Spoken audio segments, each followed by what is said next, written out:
Have you ever wondered why certain people enter your life at the exact moment you need them? Or why some experiences feel so deeply familiar even though you've never lived them before? Have you ever looked back on the most painful chapters of your life and thought, somehow, this had to happen? That strange sense of destiny, that subtle pull that guides you through the chaos. It's not a coincidence, it's a contract. And not just any contract. It's one you made before you were born. You didn't end up in this life by accident. You didn't randomly meet the people who broke you, healed you, taught you, or left you. You agreed to meet them. You designed this. Before you took your first breath, you, the eternal soul, infinite and powerful, chose to incarnate here, now, in this time, in this body, in this place, to experience what you're experiencing. Not because you wanted to suffer, but because your soul understood that growth doesn't happen in the absence of pain. Growth happens in the fire. And so you stepped into this life with purpose, with precision, with sacred agreements written into your spiritual DNA. Soul contracts are not written on paper. They're etched into the blueprint of your being. And they shape the very fabric of your existence, silently guiding the most meaningful relationships and events in your life.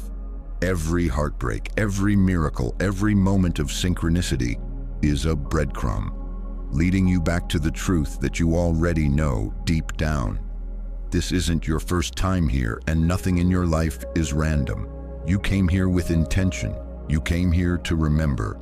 And now that you're here, listening, reading, feeling this message resonate in your bones, perhaps it's time. Time to remember what your soul already knows. Time to stop asking, why is this happening to me? And start asking, what did I come here to learn? Because when you remember that you chose this life, you stop fighting it. You start listening, you start aligning, and you begin to live not as a victim of fate, but as the author of your own sacred journey. So if you're ready, let's begin. Not just to understand soul contracts, but to awaken to the truth that your soul wrote long ago and that you're now ready to remember. A soul contract is not a poetic metaphor or a fluffy spiritual concept meant to make you feel better about life's chaos. It is real, it is ancient, it is sacred. A soul contract is an agreement your soul makes before entering this physical incarnation. It's a divine blueprint, a set of energetic intentions and lessons that you commit to experiencing in your lifetime. It's the map behind the mystery, but unlike earthly contracts, it doesn't require ink or signatures. It is encoded vibrationally, in frequency, in purpose, in resonance. When your soul decides to incarnate, it gathers with guides, with elders, with your soul group, a team of higher consciousness beings who assist in the planning of your human life. Together you review your past incarnations, the unresolved karma, the lessons still unlearned, the gifts yet to be unlocked. And from this sacred space, you say yes. Yes to growth, yes to love, yes to pain. You don't just choose your parents, you choose your childhood wounds, you choose your patterns, you choose the people who will mirror your light and reflect your darkness. You choose your heartbreaks, your awakenings, your catalysts. You choose, and not from fear, but from infinite wisdom. The soul is not afraid of suffering. It is only the human mind that resists it. But to the soul, suffering is simply a portal, a passage, a crucible for transformation. And so your soul designs a curriculum, a set of experiences that will stretch you, break you open, and ultimately lead you back to your truest self. That is your soul contract, and it is unique. No two contracts are the same. Some are gentle, others are brutal. Some souls choose to incarnate with a light load, simple lives, peaceful paths, soft awakenings. Others, perhaps like yours, choose to dive deep, to wrestle with shadow, to dance with fire, to forget completely so they can remember profoundly. Your soul contract is not your destiny. It's your invitation. You can resist it. You can delay it. But you cannot escape it. Not until the lesson is learned, the energy is transmuted, the evolution is complete. That's why certain themes keep repeating in your life. Patterns you can't break, emotions you can't shake, people you can't seem to quit. They are all connected to the contract. They are doorways. And the moment you stop judging them and start listening to them, the moment you stop asking, how do I fix this? And start asking, what am I being shown? The contract begins to activate. And when it activates, things change. You begin to shift timelines. You meet people who accelerate your growth. You leave situations that no longer reflect your vibration. You become less reactive and more aware. You start moving from soul, not from survival, because you remember this life was not given to you. It was chosen deeply, intentionally, powerfully. And that choice holds more truth than any external story you've been told. You are not random. Your life is not random. Your soul is not lost. You're exactly where you need to be, living the contract you once wrote with the same hands that now turn its pages. Before the cries of your birth echoed into the world, before your lungs drew in air for the first time, before your brain formed a single thought, your soul was awake, conscious, aware, existing in a realm beyond time, a space not bound by gravity, limitation, or identity. This is where the planning took place, the sacred room, the space between lives. Here, your eternal self stood in communion with higher beings, spirit guides, elders, ascended teachers, and members of your soul family. You weren't alone. You were surrounded by wisdom, by love, by support from beings who had walked with you across lifetimes. And together, you began to map out the life to come. You looked at your past incarnations, reviewed the choices you made, the energy you left behind, the lessons you mastered, and the ones you avoided. You saw your patterns, fear, shame, pride, longing, as clear as constellations. And with infinite compassion, you chose what was next. You decided what kind of soul growth would serve your highest evolution. You didn't just ask, what do I want to experience? You asked, what do I want to overcome? What do I want to forgive? What parts of myself do I want to reclaim? With those questions, you began designing, not just random details, but the very essence of your story. You chose the country you would be born in, the socio-economic conditions, your gender, your body, your family system. You picked your parents, not for who they are, but for what they represent. A portal, a set of challenges, a mirror. Perhaps you chose abandonment so you could learn self-worth, or criticism so you could discover unconditional love. You selected core wounds to alchemize into sacred power. You also chose key souls to journey with. These are your contracts, souls you've danced with in other lives. Some would support you, others would challenge you, some would break you, but all of them, every single one, agreed to help you evolve, and you agreed to help them. Imagine this moment in the planning stage. You look to a familiar soul and say, "This lifetime I want to learn how to forgive. Will you betray me?" And that soul, out of deep love, replies, "Yes. If that's what your growth needs, I will." The planning is not punishment, it's sacred choreography, and it includes free will. The soul writes the syllabus, not the script. You are free to make choices once you arrive, but certain moments, the big ones, the ones that feel too aligned, too painful, too impossible to ignore, are checkpoints. They're built into the blueprint. Your soul says, at age 19, she'll meet someone who breaks her open. Or, at 32, he'll lose everything and begin to remember who he is. These aren't random events. They're activations. They wake you up. They redirect your path. They collapse the illusions of who you thought you were, so you can become who you truly are. And when the planning is complete, when the contract is clear and the intentions are sealed, your soul prepares to descend. You're filled with love, wisdom, and an unshakable trust in the journey ahead. And then you forget. You enter the womb. The veil drops. The contract is buried deep inside your being, but it doesn't disappear. It waits for the right time, the right trigger, the right moment when something, a voice, a book, a loss, a song, reminds you, this isn't all there is. You planned this, you chose this, and now it's time to remember.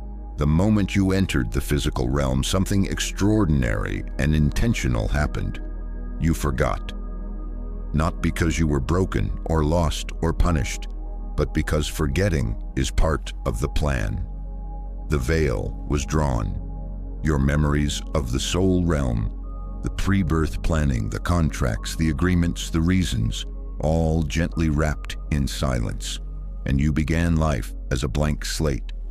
But this was not a flaw. This was sacred. This was designed, because without forgetting, there could be no free will.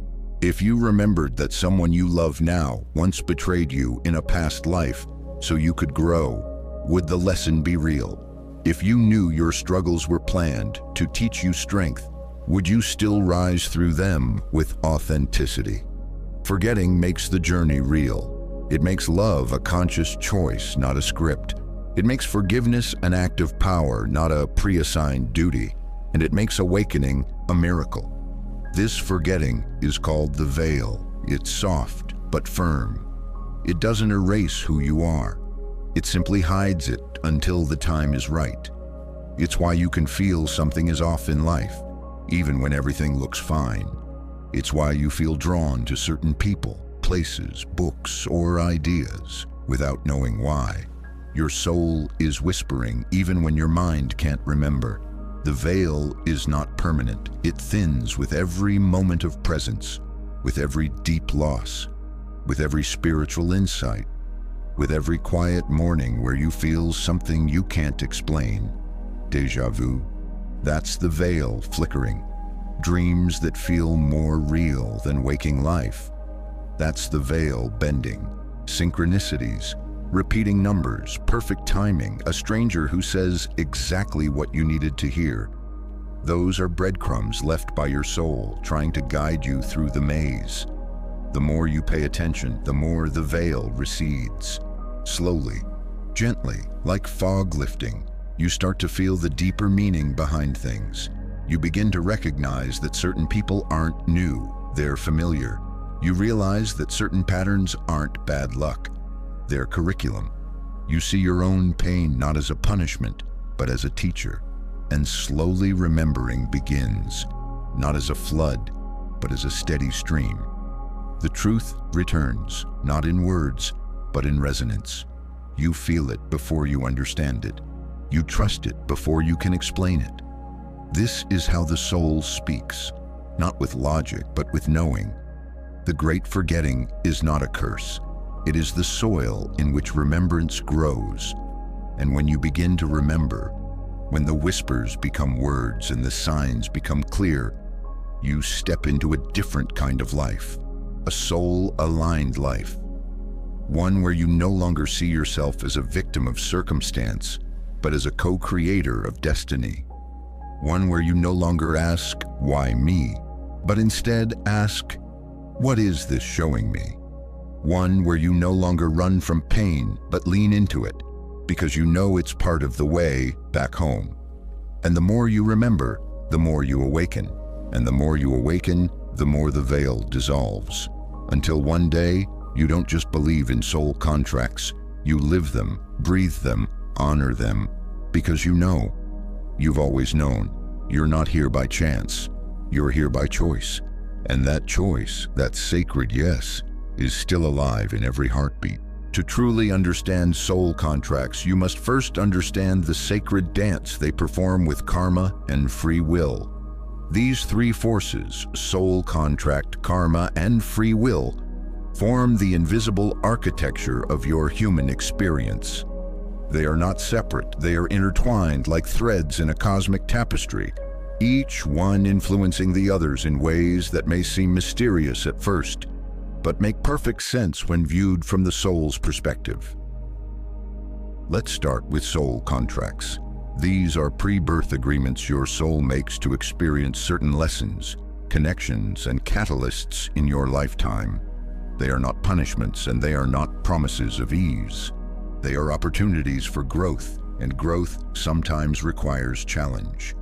Now, karma. Karma is not judgment. It is not divine punishment or reward. It is simply energy in motion. It is the echo of your past choices, carried across lifetimes until they are resolved, understood, integrated. Karma says what you do, feel, or believe creates a vibration.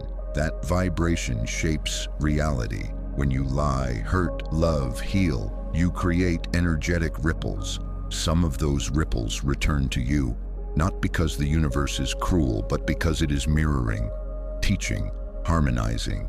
Then there's free will, the wild card, the divine override, the sacred gift that allows you to choose differently in every moment. You are not a prisoner of your contract. You are not doomed to repeat your karma. You are a sovereign being with the ability to say yes, to say no, to change course, to rewrite your story at any time.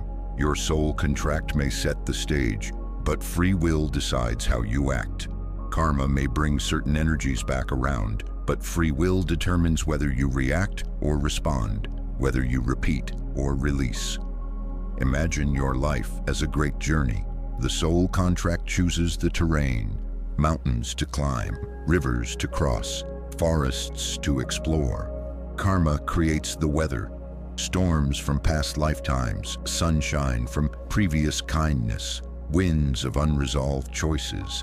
But free will is how you walk, fast or slow, with grace or resistance, with awareness or asleep. You are always walking your path, but how you walk it is entirely up to you. And this is where it gets powerful. When you choose to face your karma consciously, when you step into your contract with eyes wide open, when you claim your free will not to escape your path, but to embody it, everything changes. Patterns that once trapped you begin to dissolve. Relationships shift. Pain transforms into wisdom. You begin to see that your soul is not being punished. It's being refined, sculpted, remembered. So many people ask, is my life fated or free? The answer is both. The soul writes the invitation. The ego chooses whether to RSVP. And every moment you spend aligning your actions with your soul's highest truth, you begin to dissolve karma, fulfill contracts, and live with empowered clarity. You become the bridge between what was written and what is being written, between who you were and who you are becoming. And most importantly, you stop waiting for life to happen to you. You start happening to life, because you're not a puppet, you're not a pawn. You are a creator with a soul that planned, a past that echoes, and a heart that decides. Not all soul contracts are created equal. Some arrive like lightning, fierce and unforgettable. Others slip quietly into your life and stay like a whisper you carry for years. But all of them, without exception, are written with one purpose: growth. Each contract is tailored to your soul's unique evolution, and the roles other souls play in your life are not random. They are deliberate, chosen, agreed upon.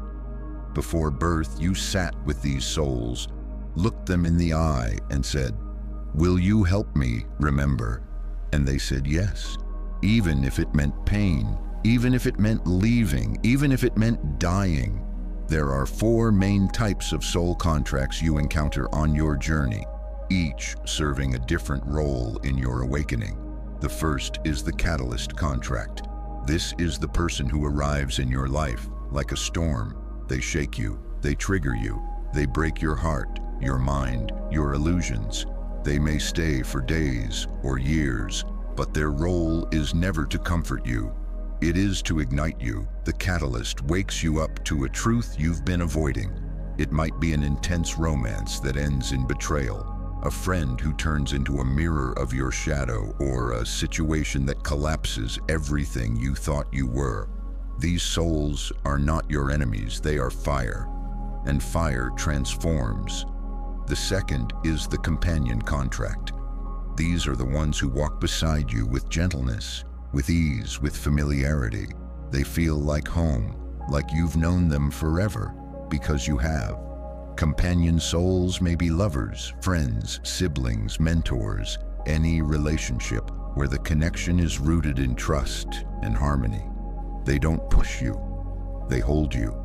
They remind you of your worth.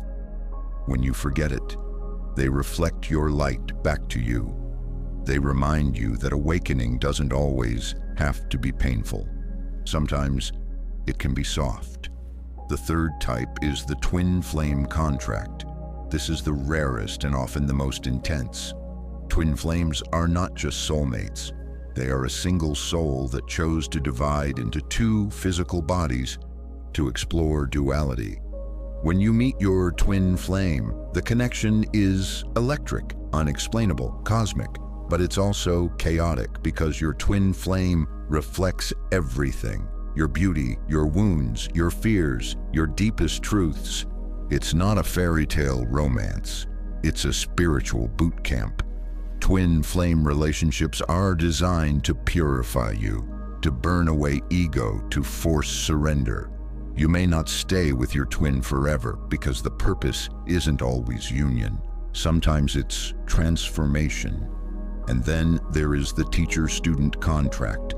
This is where one soul agrees to help the other learn a lesson. The roles may switch back and forth, but the dynamic is based on growth. A teacher could be a parent who challenges you, a boss who triggers your insecurity, a child who demands patience, a stranger who shifts your entire perspective. Not all teachers are kind. Some are cruel, but all are effective because the lesson was chosen. The moment you begin to see these people through the lens of soul contract, your entire life begins to look different. You stop seeing betrayal. You see activation. You stop seeing abandonment. You see empowerment. You stop seeing coincidence. You see choreography. And you begin to realize that every person you've ever loved, hated, lost, or couldn't let go of, every one of them was part of a deeper agreement. They didn't just stumble into your life. They were sent by your own higher self to awaken you, to remind you, to break the shell of who you thought you were, so the truth of who you are could finally emerge. Some contracts last a moment, others span decades. Some close with grace, others end in fire. But all serve their purpose.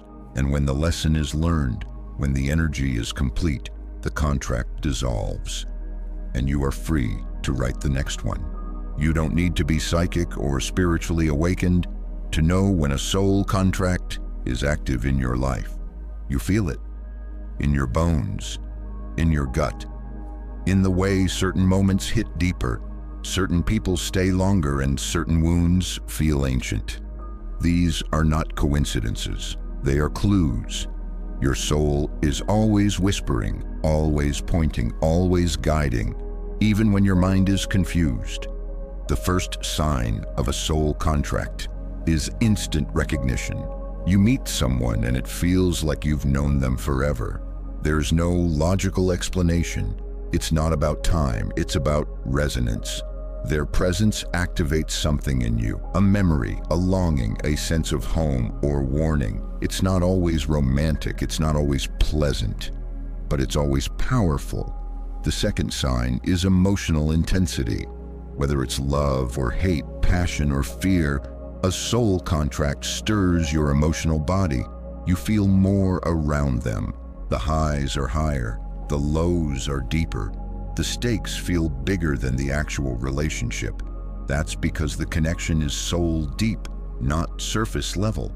It's touching past life wounds, energetic agreements, and karmic echoes. The third sign is repetition.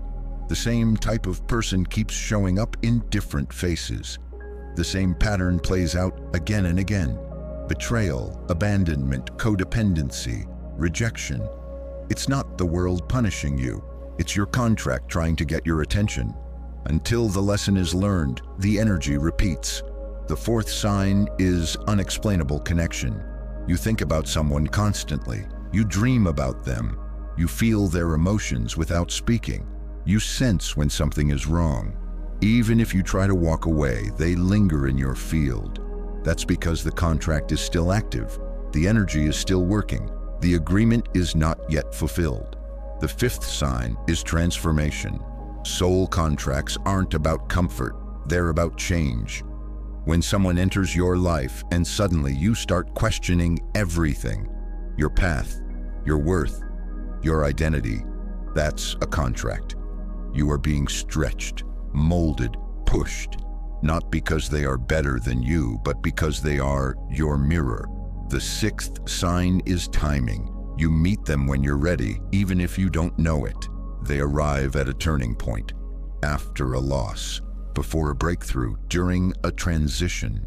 Their arrival shifts something, sometimes subtly, sometimes violently, but always permanently. The seventh sign is deep inner knowing. You can't explain it. You just know this person matters. This moment matters. This lesson matters. Even if it hurts. Even if it doesn't make sense. Even if everyone around you thinks you're crazy. Your soul knows. And your soul doesn't lie. When you feel these signs, don't run. Don't resist. Breathe.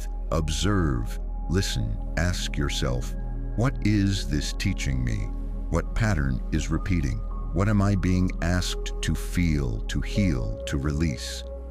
Awareness is the beginning of transformation, and once you bring the contract into your conscious mind, its power to control you begins to fade. You move from unconscious reaction to conscious choice. You stop being dragged by fate and start dancing with destiny, because now you see, now you remember, that person who broke your heart. They cracked it open for light to get in. That job you lost, it freed you from a path that was never aligned.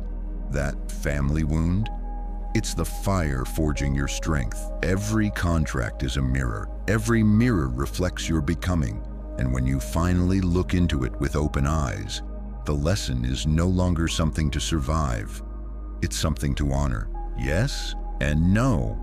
Because soul contracts are not like legal agreements carved in stone.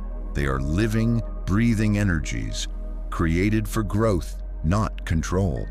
And once the lesson is learned, the contract naturally dissolves. You don't have to burn it, you don't have to fight it, you simply have to outgrow it. When your soul has received the experience it came for, the agreement completes itself. It closes like a chapter, it exhales. But sometimes we hold on longer than necessary. We confuse loyalty with purpose. We mistake attachment for alignment. And so we keep reliving the same patterns long after the energy has expired. That's when suffering begins. Not because the contract is still active, but because we're refusing to let go. The truth is, you can release a soul contract at any time. If you do it with awareness, with reverence, with responsibility. It begins with recognizing that the contract exists, then acknowledging what it has taught you. Gratitude is the solvent. When you thank the experience, not for how it hurt you, but for what it revealed, you reclaim your power. And when you stop blaming the other person for your pain, you set both souls free. There are also soul contracts you can rewrite. Sometimes the energy is still active, but the terms have changed. You've grown. They've shifted. The dynamic wants to evolve, and you have the right, the birthright, to renegotiate. Sit with your soul in meditation. Write a letter. Speak aloud your truth. Declare, I honor what this connection brought. I thank the lessons. I release what no longer serves. I rewrite this contract in love. The universe listens, the field responds, and the energy begins to move. If the other soul is ready, they will shift with you. If not, the path will diverge, and that too is sacred. You don't need their permission to heal. You only need your own, and you don't need to stay in pain to prove your devotion to a soul agreement. The contract is not about suffering, it's about remembering. Once you've remembered, the door opens, and what you do next, that's your liberation. To align with your soul contract is not to follow a rigid path. It's to live in resonance with your highest truth. Alignment is not about perfection, it's about presence. It begins with listening. Listening to the whispers of your intuition, the patterns in your life, the emotions that won't go away. Your soul speaks in subtle ways, through feelings, through dreams, through the body. When something feels off, heavy, constrictive, it's usually not aligned. When it feels light, expansive, electric, that's a green light from your higher self. One powerful practice is soul journaling. Every morning or night, ask your soul, "What do you want me to know today?" And write without judgment. You'd be amazed at what pours through. Meditation is another bridge, not to escape the world, but to hear beyond the noise. Sit in silence. Ask for clarity. Ask to remember. Ask to see the contracts currently active in your life. Then trust what arises. It won't always come as words. Sometimes it's an image, a sensation, a knowing. Pay attention to synchronicities, repeating numbers, random conversations that answer questions you never spoke aloud. These are messages, breadcrumbs, confirmations that you're on the path. Another way to align is to observe your triggers. What provokes you emotionally is a portal to your deepest curriculum. If you feel abandoned, ask, "What part of me is calling for love?" If you feel betrayed, ask, "Where have I betrayed myself?" Your contracts are not about them, they are about you. They are mirrors. And the clearer your reflection becomes, the more easily you walk your path. Alignment also means letting go of people, of patterns, of plans. The contract will guide you, but you must be willing to release what's no longer written into this chapter. Don't fear change. Fear staying where your soul no longer lives. The more you align, the more the right people show up, the more the wrong ones fade, the more doors open, and the more you stop needing control, because you start to trust. Trust your timing, trust your growth, trust your soul. It always knew the way. It still does. You were not thrown into this life. You stepped into it with grace, with courage, with an ancient yes echoing through the cosmos. You chose your parents. You chose your path. You chose the pain. You chose the joy, not because you are to blame, but because you are awake, a soul that wanted to remember, a soul that wanted to grow, a soul that said, "Let me forget so I can remember again." And here you are, remembering. The people you've loved, the people who left, the moments that shattered you, the synchronicities that stitched you back together. All of it was part of the plan. Your plan, your soul contract. And it's still unfolding. With every breath, every choice, every awakening, you are either stepping closer to that contract or away from it. But you can always return, at any time, no matter how far you've drifted, because your soul never gives up on you. It waits, it whispers, it weaves, until one day, like today, you pause and feel something stirring, a memory, a truth, a knowing. And that's when it happens, the shift. You stop seeing yourself as a victim. You start seeing yourself as a creator. You stop asking why. You start asking what. What am I learning? What am I becoming? What am I ready to release?